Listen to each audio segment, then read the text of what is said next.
Hi, this is Phil Cooke with a little advice. If you're talking to a mentor or somebody you respect and you have questions, let me just tell you, before you ask them a question through email or phone or some other way, make sure you've exhausted every other way to find the answer.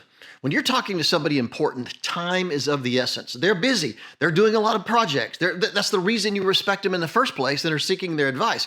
But very often, people ask leaders questions that they could just easily find it by Googling it. I had a guy the other day sent me an email and said, "Hey, I'd love your advice about something." He said, "Can you tell me what the most popular books on filmmaking are?" And I thought, I don't know. Google it. Just check it out. Google it. Why? He's essentially asking me to take my time to do something that he could easily do himself. Now, if he'd have said, "What's the single book you'd personally recommend that you really like?"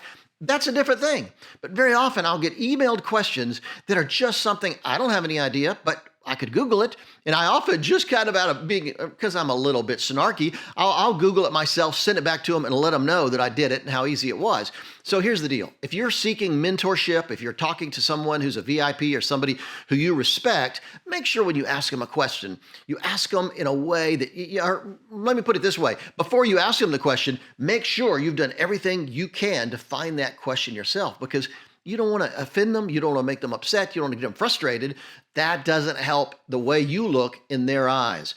Always seek out everything you can. And then when the questions you ask them come up, make sure they're only questions they can answer. And that'll be a big difference.